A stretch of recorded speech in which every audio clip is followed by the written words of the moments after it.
ఒకసారి అసుర గురువు శుక్రాచార్యులు దైత్యరాజు బలిచేత శతయజ్ఞానుష్ఠానం చేయ సంకల్పించాడు. 100వ యజ్ఞం పూర్తయిన అచిరకాలంలోనే అసురరాజు బలి స్వర్గాధిపత్యం వహిస్తాడు. రాజా, తమకు విఘ్నాలేవీ లేకుండా 99 యజ్ఞాలు పూర్తయినవి. తమరు ఒకే ఒక యజ్ఞం చేయవలసి ఉంది. అది కూడా నిర్విఘ్నంగా పూర్తయితే ఇక తమరు 100 యజ్ఞాలు పూర్తి చేసినట్టే. అప్పుడు ఇంద్ర పదవి శాశ్వతంగా తమదే అవుతుంది. స్వర్గలోకంలో దేవతల ఆధిపత్యం నిరవధికంగా అంతం అవుతుంది. ఇక ముందు త్రిలోకాలను అసురులే ఏకగ్రీవంగా ఏల్తారు కదా గురుదేవా. అవశ్యం. ఈ విపత్కర పరిస్థితి నుంచి సృష్టిని కాపాడటం కోసం దేవతలు శ్రీహరి చెంతకు వెళ్లి మొరపెట్టుకున్నారు. వారి మొరను ఆలకించిన భగవానుడు వామన రూపం దాల్చి భూమిపై అవతరించాడు. ఆ సమయంలో రాజా బలి 100వ యజ్ఞాన్ని సంకల్పించబోతున్నాడు. అదే సమయంలో వామన భగవానుడు ఒక బ్రాహ్మణ వటువు రూపంలో దానమర్థించటానికై బలి యజ్ఞశాలను ప్రవేశించాడు. మహారాజులకు జయము జయము. మహారాజా, యజ్ఞశాల ద్వారము చెంత ఒక యాచకుడు వేచియున్నాడు. అతను తమ దర్శనార్థమై వచ్చాడు. మహారాజా, యజ్ఞ ప్రారంభానికి లగ్నం సమీపించినది. మహర్షి, మా ద్వారం చెంత ఒక యాచకుడు అసంతృప్తిగా ఉన్నప్పుడు మేము ఈ యజ్ఞాన్ని ఎలా ప్రారంభించగలం? మా రాజ్యంలో ప్రతి ఒక్కరూ సంతృప్తులై ఉండాలి. అప్పుడే మేము ఈ యజ్ఞానికి అర్హులం.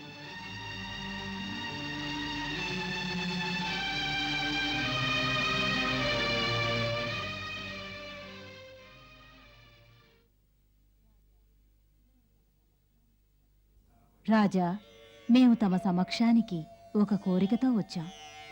బ్రహ్మచారి, తమ కోరికేమిటో చెప్పండి, మేము అవశ్యం నెరవేరుస్తాం. పశువులు, బంగారం, మణిమాణిక్యాలు, భవంతులు, సంపదతో నిండి ఉన్న ఊళ్ళు, ఏనుగులు, గుర్రాలు, రథాలు, తమకిష్టమైనది ఏదైనా కోరుకోండి. మేం వాగ్దానం చేస్తున్నాం, తమ కోరిక నెరవేరుస్తాం. ఓ అసుర రాజా, మాకు తెలుసు తమరు సకల జగతికి అధిపతులు. త్రిలోకాలలోనూ ఎటువంటి వస్తువైనా సరే తమరు ఇవ్వలేనిది లేదు. కానీ శాస్త్రం వచిస్తున్నదేమిటంటే, ఆత్మజ్ఞానం కలిగిన బ్రాహ్మణుడు ఎంత దానం స్వీకరించాలంటే ఎంతవరకు అవసరమో అంతే. కనుక ఓ రాజా, మాకు యజ్ఞశాల కొరకు కొంత భూమి అవసరమవుతున్నది. కనుక కృపతో అంత భూమిని ఇవ్వండి. మేము మా పాదాలతో 3 అడుగులు కొలిచినంత సరిపోతుంది. మేము సంతుష్టలమవుతాం. ఏమిటి 3 అడుగులా? అవును. తమ పాదాలతో కొలిచే 3 అడుగుల భూమే? అవును.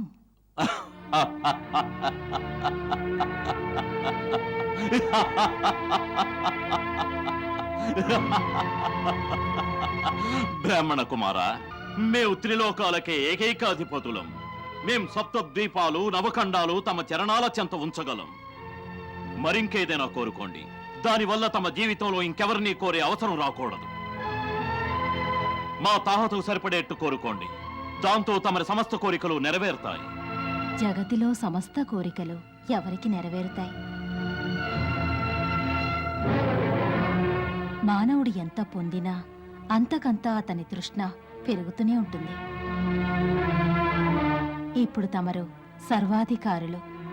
తమ కామితం నెరవేరిందా? లేదే, తమరు ప్రస్తుతం స్వర్గాధిపతులు కావాలని వాంఛిస్తున్నారు. ఇటువంటి మనోవాంఛితాలు ఎంత పెంచుకుంటే అంత పెరుగుతాయి. ఓ రాజా, మేము తమ దానగుణమును ప్రశంసిస్తున్నాము. మాకు కావలసిన 3 అడుగుల నేలనివ్వండి.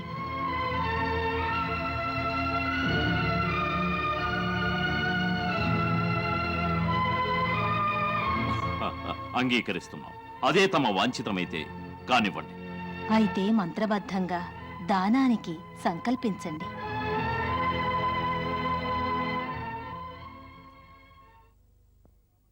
రాజా, తమరేం చేయబోతున్నారు? ఇతనిని తమరు సామాన్య వటువుగా భావించి 3 అడుగుల నేలను దానం చేయబోతున్నారే, అతడు దేవతల కార్యం కోసం అతిథి గర్భాన జన్మించిన సర్వాంతర్యామి విష్ణువే. ఈ 3 అడుగుల భూదానంతో తమ సమస్త ఐశ్వర్యాలు, రాజ్య వైభవం సర్వం స్వీకరించి ఇంద్రునికి ఇచ్చివేస్తాడు.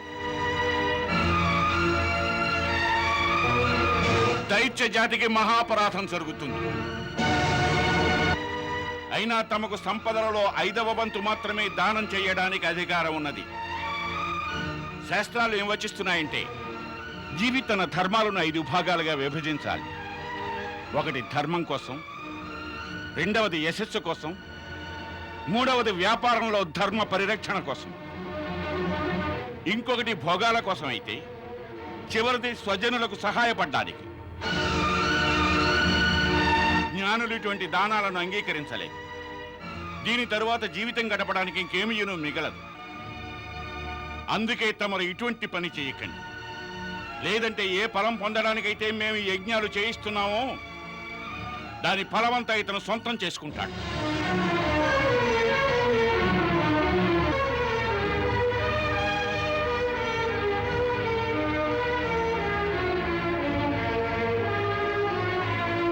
గురుదేవా, ఒక కరుణామయుడైన వ్యక్తి అపాత్ర యాచకుడి అభిష్టాన్ని తీర్చడంలో అతను దుర్గతి పాలైన మనస్ఫూర్తిగా అందుకు ఒప్పుకుంటాడు.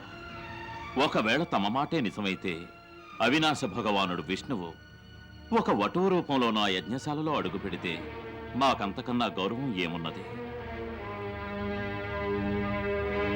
గురుదేవ, వేద విజ్ఞాన పారంగతులైన తమ వంటి వారు ఆ భగవంతుని సాక్షాత్కారం కోసం యజ్ఞాలు, తపస్సులు మొదలగు ప్రయత్నాలు చేయాలి. అప్పుడే వారి దర్శన భాగ్యం కలుగుతుంది. అంతటి భగవానుడు విష్ణువే స్వయంగా యాచనకు వచ్చినప్పుడు మేమెలా వెనుకంజ వేయగలం? క్షమించండి గురుదేవా, మేము వటువు బ్రాహ్మణుడు కోరిన భూమిని దానం చేస్తాం. లేదంటే మా కారణంగా మా పూర్వీకుల కీర్తికి కళంకం వస్తుంది. మరోసారి ఆలోచించు రాజా. క్షమించండి గురుదేవా, మేం ప్రహ్లాదుల పౌత్రులం. వారికి ఇస్తామని వాగ్దానం చేశాం. ఇప్పుడు పిరికి వారి వలె ఆ బ్రాహ్మణ రూపంలో వచ్చిన భగవంతునికి ఇవ్వమని ఎలా చెప్పగలం?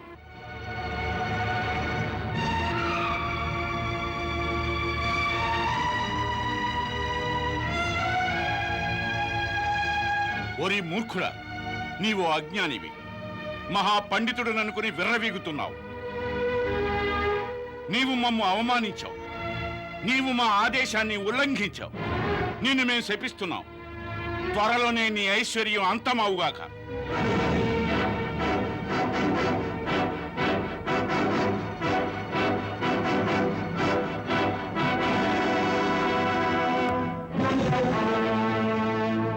గురుదేవ, మేము తమ శాపాన్ని స్వీకరిస్తాం. కానీ ఇచ్చిన వాటిని వెనక్కి తీసుకోలేం.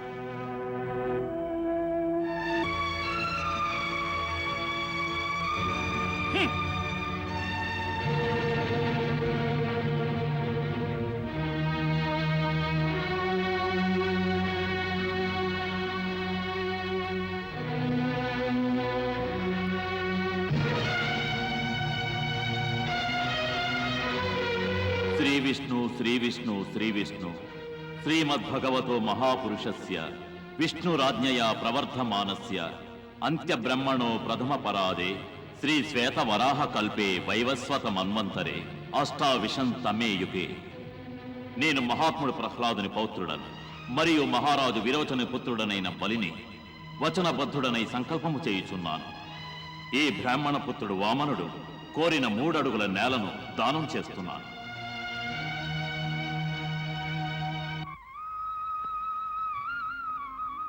బ్రాహ్మణోత్తమ, తమ పాదాలతో 3 అడుగుల భూమిని కొలిచి స్వీకరించండి.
దైత్యరాజా బలి, తమరు మాకు 3 అడుగుల భూమి ఇస్తామని వాగ్దానం చేశారు. మేము కేవలం 2 అడుగులలో సమస్త త్రిలోకాలను కొలిచాము. 1 అడుగులో భూలోకం, 2వ అడుగులో స్వర్గలోకం కొలిచాం.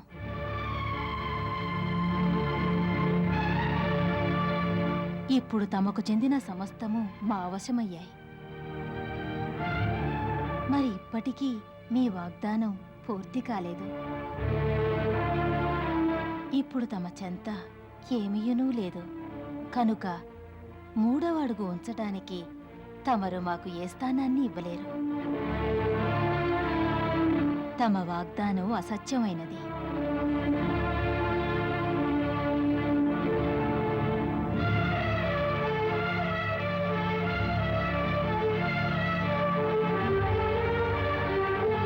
లేదు బ్రహ్మణోత్తమ, మేము మా వాగ్దానాన్ని నిజం చేసి చూపిస్తాం.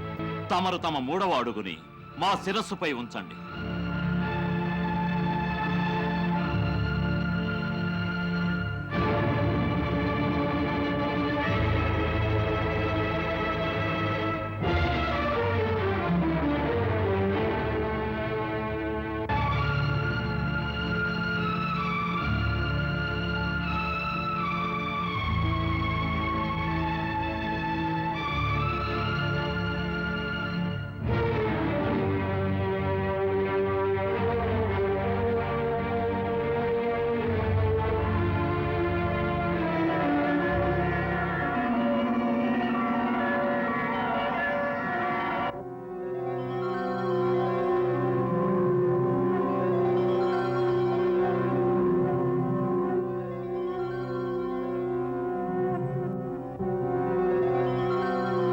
మహాత్మా బలి, నీ సంకల్పం మహోన్నతం. నీ పట్ల ప్రసన్నులమయ్యాం. గురువుల శాపానికి, మా మాయకు నీవు భయపడలేదు. సర్వం పోగొట్టుకున్నప్పటికీ నీ మాట నిలబెట్టుకున్నావు. అందువల్ల ఇప్పుడు మేము నీకిచ్చే స్థానం మహా గొప్ప దేవతలకు సైతం ప్రాప్తం కానటువంటిది. సావర్ణ మన్వంతరములు నీవు మా యొక్క పరమ భక్త ఇంద్ర పదవిని పొందుతావు. అప్పటి వరకు నీవు సుతల లోకంలో మీ తాత ప్రహ్లాదునితో కూడి ఆనంద భోగాలు అనుభవించు. నీకు మా దర్శన భాగ్యం సర్వదా లభిస్తుంది.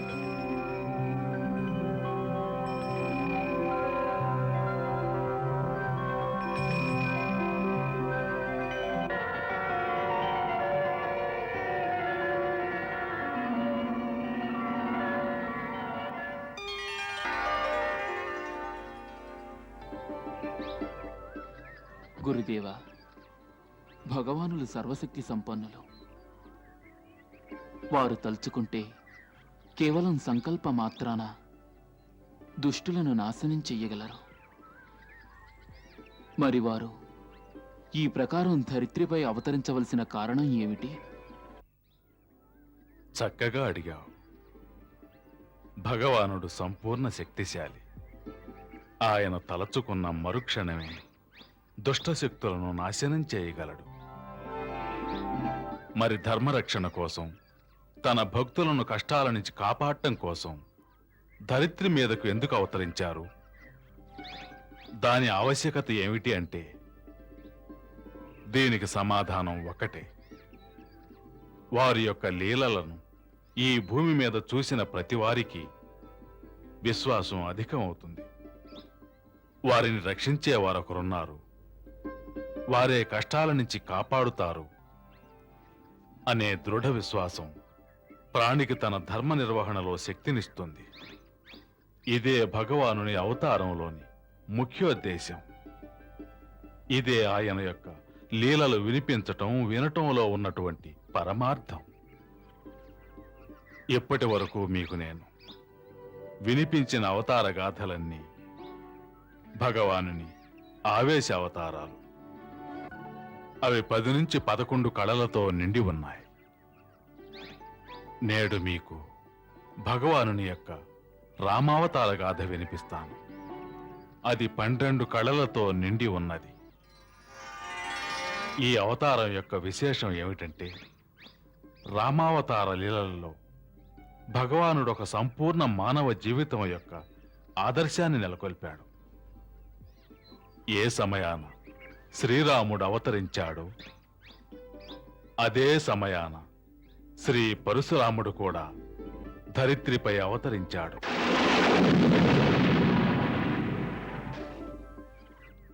రెండు అవతారాలు ఏకకాలమున సంభవించటం ఆ కాలం యొక్క విశేషం.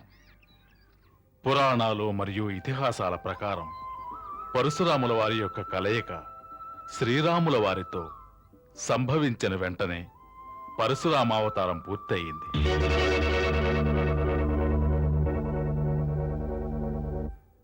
పరశురాముల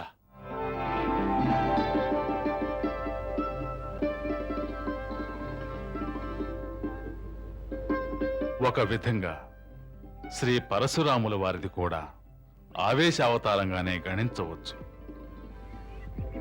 వారు 21 మార్లు ధరిత్రిపై క్షత్రియ నాశనం గావించారు. పిమ్మట వారు జనకుని కొలువులో శ్రీరామచంద్రుల వారి సమక్షమున రామచంద్రుల వారితో ఇలా వచించారు. రామా, ఇదిగో ధనస్సు. ఈ ధనస్సును విష్ణువు మా పితామహ మహర్షి రుచి వద్ద తాత్కాలికంగా ఉంచాడు. ఒకవేళ విష్ణు ధనుస్సును నీవు బాణంతో సంధించగలిగితే మా సందేహం పరిష్కారమవుతుంది. రేణుక సుతుడు రేణుక సుతుడు ఆనతి తెలిపిన వెంట కేశవ చాపము కేశవ చాపము కేల ధరించేనంట.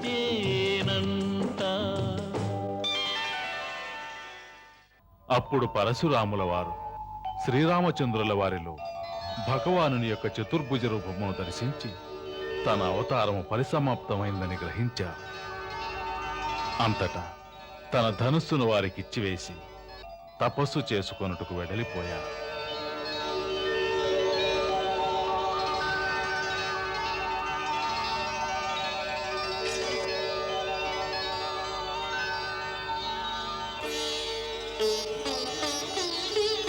నేడు తమకు భగవానుని యొక్క రామావతార గాథ వినిపిస్తారు. నమస్తుభ్యం ప్రసీద మమ భాస్కర దివాకర నమస్తుభ్యం ప్రభాకర నమోస్తుతే.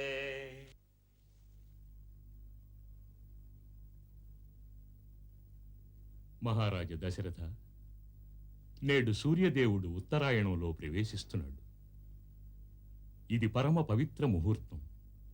ఈ శుభముహూర్తంలో మీ కులదేవతలను నీవు ప్రార్థించినట్లయితే ఆశలు తప్పక నెరవేరుతాయి. గురుదేవా, తమ ఆశీర్వాదం వలన అపార వైభవం, సుఖ సమృద్ధి, కీర్తి సర్వం ఉన్నాయి. మాకు ఒక్కటే కొరత మనస్సును వ్యాకులం చేస్తోంది. ఏ సూర్యవంశంలో మహారాజు ఇక్ష్వాకు, దిలీప్, భగీరథుడు, రఘు, హరిశ్చంద్రుడు వంటి పరాక్రములు, యశస్సులు ఉండేవారు, అలాంటి రఘుకులం దశరథునితో సమాప్తం అయిపోతుందా? ఇక మా తర్వాత పితృదేవతలకు తిలోదకాలిచ్చేవారే ఉండరా? మహర్షి వశిష్ఠ, కులదేవుడైన సూర్యభగవానికి ఇదే మా స్థిర ప్రార్థన, ఇదే మా ఘోష.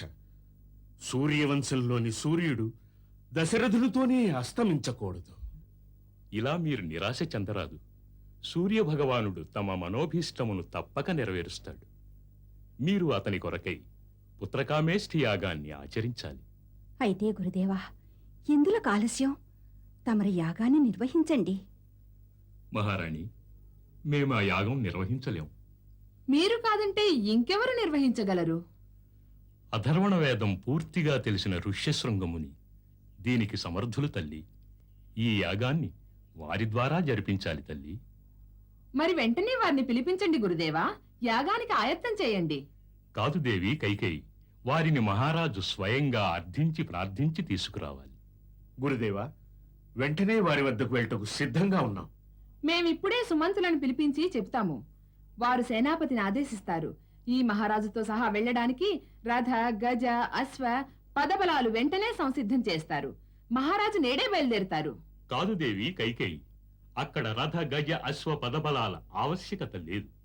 మహారాజు ఒక యోగి వద్దకు యాచనార్థం సాగుతున్నారు. తమ ఐశ్వర్య పరాక్రమాలను ప్రదర్శించుటకు కాదు. దేవి, భిక్ష రిక్తపాత్రలలోనే వేస్తారు. ఒక మహాత్ముని వద్దకు తన వైభవాన్ని చూపడానికి వెళితే రజిత స్వర్ణాలకు బదులు అతడు అహంకారాన్ని తీసుకుని వస్తాడు. తమరు సత్యం వచించారు గురుదేవా. ఋష్యశృంగ మునిద్వారం చెంతకు రాజా దశరథుడు కాదు, భిక్షువు దశరథుడు పాదరక్షలు లేకుండా వెడతాడు. ఆశీర్వదించండి. నీ మనోభీష్టం సఫలమవుతుంది రాజా.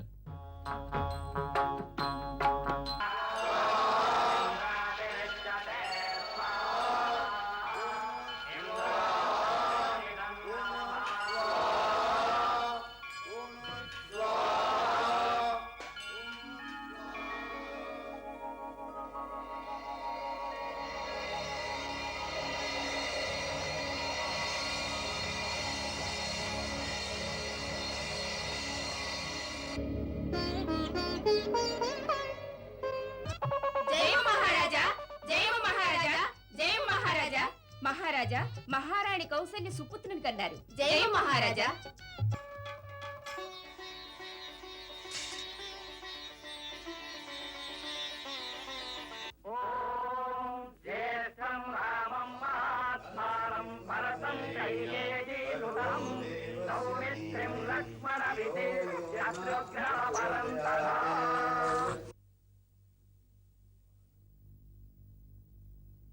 మహారాజా, ఇప్పుడు మీ నలుగురు రాకుమారులకు నామకరణం చేస్తాను.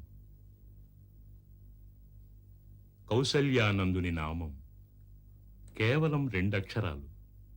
కానీ దాని మహత్తులో ఈ అనంత బ్రహ్మాండమే ఇమిడియుంది. అఖిల విశ్వానికి ఆనందం చేకూర్చే సుఖదాముని నామం రామ.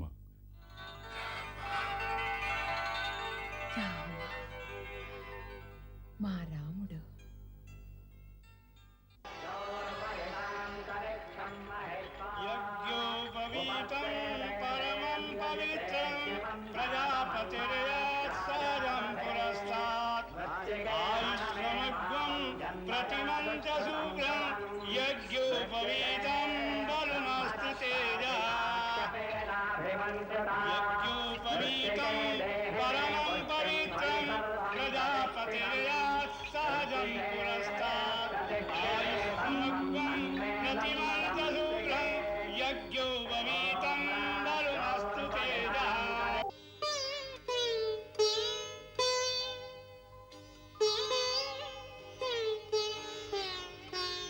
భిక్ష స్వీకరించాక బ్రహ్మచారులు ఎక్కడా ఆగరాదు. వత్సలారా, గురువాశ్రమానికి నడవండి. గురుదేవా, మీకు రథం సిద్ధంగా ఉంది. దేవి, విద్యావ్రతము స్వీకరించాక బ్రహ్మచారులకు వాహనం నిషిద్ధం. కళ్యాణమస్తు.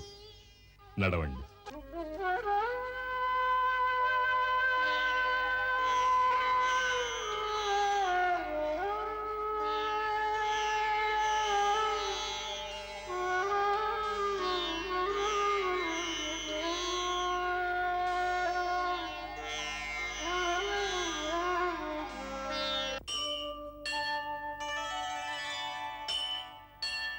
వశిష్ఠుల వారు మున్ముందుగా శరీరాన్ని ఆరోగ్యంగా దృఢంగా ఉంచుకునేందుకు యోగాభ్యాసాన్ని, వ్యాయామాన్ని నేర్పించారు వారికి.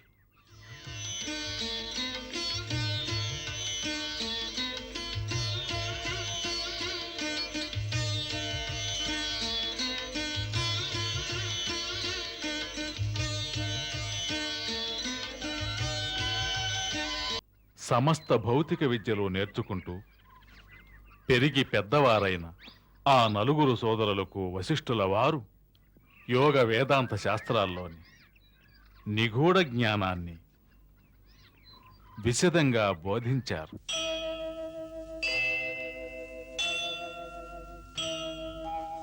సూర్యవందనం వైజ్ఞానికమైనది, ఆధ్యాత్మికమైనది. సూర్యోదయ సమయంలో సూర్యునికి అభిముఖంగా నిలిచి వందనం చేస్తే శరీరారోగ్యం చేకూరుతుంది, మనస్సులో ప్రకాశం పెరుగుతుంది, జీవిలోపల గల శక్తి పెరుగుతుంది. అదే సమయం యోగ సాధనకు కూడా సముచితమైనది. యోగం అంటే యోగ చిత్తవృత్తి నిరోధ. మనసులో గల సకల ఆలోచనలను అరికట్టి ఒకే కేంద్రం వంక మనసును లగ్నం చేసుకొనుటే యోగం అంటారు. యోగం వలన మనోస్వాధీనం కలిగితే సకల సిద్ధులు కలుగుతాయి. ఎందుకంటే మనసు ఈ సృష్టిలో అన్నిటికంటే శక్తివంతమైనది. అదే మనుషుల బంధాలకు మోహాలకు కారణమవుతుంది. అదే పాపానికి పుణ్యానికి కర్త. పుణ్యమేమిటి, పాపమేమిటి గురుదేవా? ఇతర జీవుల దుఃఖాన్ని దూరం చేయుట, వారికి సుఖాన్ని చేకూర్చుట, వారిని ప్రేమించుట, అదే పుణ్యం, అదే ధర్మం. మరి ఇతరులను పీడించుట, ఇతరుల మనసును వేధించుట అధర్మం, అదే పాపం. ప్రేమే పుణ్యం, ద్వేషం పాపం. పాపపుణ్యాలలో పడే జీవి ఒక యోని నుంచి మరి ఒక యోనిలో జన్మిస్తాడు, మరణిస్తాడు, మరలా జన్మిస్తాడు. ఈ జన్మకు అంతమేమిటి గురుదేవా? మరణం. గురుదేవా, మరణం అంటే ఏమిటి? ప్రాణి ఒక శరీరంలో ప్రవేశిస్తే దానిని జననం అంటారు. మరల ఈ శరీరాన్ని విడిచి వేరే చోటుకు సాగిపోతే దాన్ని మరణం అంటారు. నిజానికి కేవలం శరీరమే మరణిస్తుంది, ఆత్మ మరణించదు. మనలో సజీవంగా ఉండేది జీవాత్మ. మన జీవాత్మలో జ్యోతి కిరణాల్లాగా అనంత కాలచక్రంలో తిరుగాడుతూ ఉంటాయి. సకల జీవాత్మలు ఈ అనంత మార్గంలో ఒంటరిగా పయనిస్తూ ఉంటాయి, ఒంటరిగా పయనిస్తూ ఉంటాయి. దారిలో జ్యోతుల వలె ఎన్నో లోకాలు, ఎన్నో గోళాలు ఎదురవుతాయి. అక్కడ మనం జన్మిస్తూ ఉంటాం. అక్కడ జన్మించి మనం ఇతర జీవులతో కలుస్తూ విడిపోతూ స్నేహ శత్రుత్వాలనే చెలగాటలాడుతాం. మరల ఒకనాడు అక్కడ శరీరాన్ని విడిచి మనం కాలచక్ర గమనంలో మరల ఒంటరిగా సాగుతూనే ఉంటాం. వీడిపోయిన వారి వ్యామోహం కొంత దూరం వరకు వెన్నంటి వస్తుంది. జీవి కొత్త కొత్త రూపాలను ధరిస్తూనే ఉంటుంది. కొత్త జన్మ పొందే వరకు అది ఎన్నో కొత్త కొత్త లోకాల నడుమ కొత్త కొత్త రూపాలతో ఒంటరిగా పయనిస్తుంది, ఒంటరిగా పయనిస్తూనే ఉంటుంది. దీనికి అంతం ఎక్కడా? అంతం కేవలం ముక్తిలోనే. ఏ మనిషైనా ముక్తిని పొందగలిగేది తన పాపపుణ్యాలకు అతీతుడైన నాడే. కారణం పాపపుణ్యాలు రెండూ సంకెళ్ళే. ఇను ఒకటి, స్వర్ణం ఒకటి. మానవుడు తన జీవితంలో కర్మ చెయ్యాలి కదా. ఆ కర్మ పాపం కావచ్చు, లేక పుణ్యం కావచ్చు. మరి ప్రాణి ఎలా తప్పించుకోవాలి ఈ బంధనాల నుండి? నీ సమస్య సరైనదే రామా. కర్మ చేయక తప్పదు. కాని ఆ కర్మ నిష్కామ కర్మ అయిననాడు ప్రతిఫలాన్ని ఆశించనదై ఉంటే ఆ జీవి కర్మఫలం నుండి విముక్తి చెందుతాడు. దీనికి రెండు దారులున్నాయి. ఒకటి భక్తి, ఇంకొకటి సాక్షీభావాన్ని అభ్యసించడం. అంటే కర్తగా అహంకారాన్ని వీడడం, కర్త తానైనా దూరంగా ఉండగలగడం. కర్త తానై కూడా దూరంగా ఎలా ఉండగలడు గురుదేవా? నా వద్దకురా, నేను చెప్తాను.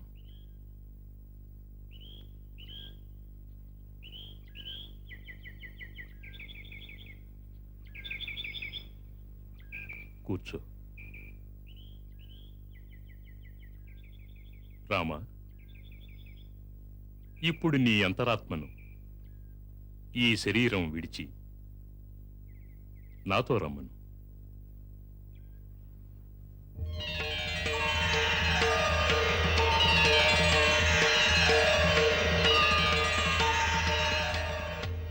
ఇక్కడి నుండి తిలకించు.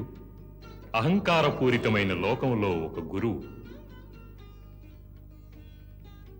వశిష్ఠుడు తనకు తానే మహాజ్ఞానినని అనుకుంటున్నాడు. అతను తన శిష్యులపై తన విద్వదాధికారాన్ని చెలాయిస్తున్నాడు. కానీ వారు చాలా మంచి పని చేస్తున్నారు. విద్యాదానం బహు పుణ్యం కదా.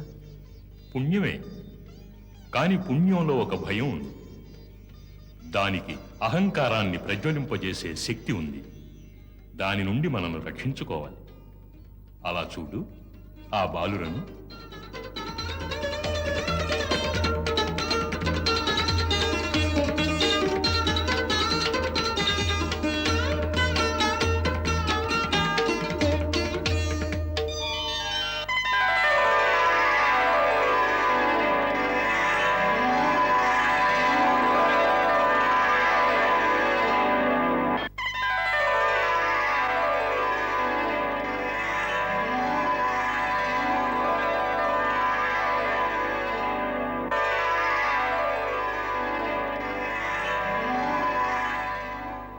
ఆ బాలురు అప్పుడే పఠిస్తారు, అప్పుడే కలహిస్తారు. వారిని వారి అహంకారం వెంటాడుతుంది. ఎందుకంటే ప్రతి బాలుడు తను ఇతర బాలుల కంటే ఎక్కువ బుద్ధిశాలి అనుకుంటున్నాడు. ఇలాగే పెద్దవారు కూడా. ఎప్పుడు వ్యక్తి తనకు తాను సాక్షిభావంతో తన కర్మను సాగిస్తాడో అప్పుడు అతనిలో అహంకార భావం జనించే అవకాశం లేదు, వినమ్రత కలుగుతుంది. అందుకే జ్ఞానులన్నారు, విద్య వసంగు వినయం. నిజ విద్య వినయభావాన్ని కలిగిస్తుంది. ఈ వినయం నుండి జీవి భక్తిని పొందుతాడు. ఎవరైతే భక్తిని సంగ్రహిస్తారో వారు తిరిగి పొందడానికి ఇంకేమీ లేదు. వారు ఎక్కడ నిలుస్తారో అదే దేవాలయం అవుతుంది. వారన్నదే ఒక శాస్త్రమై నిలుస్తుంది.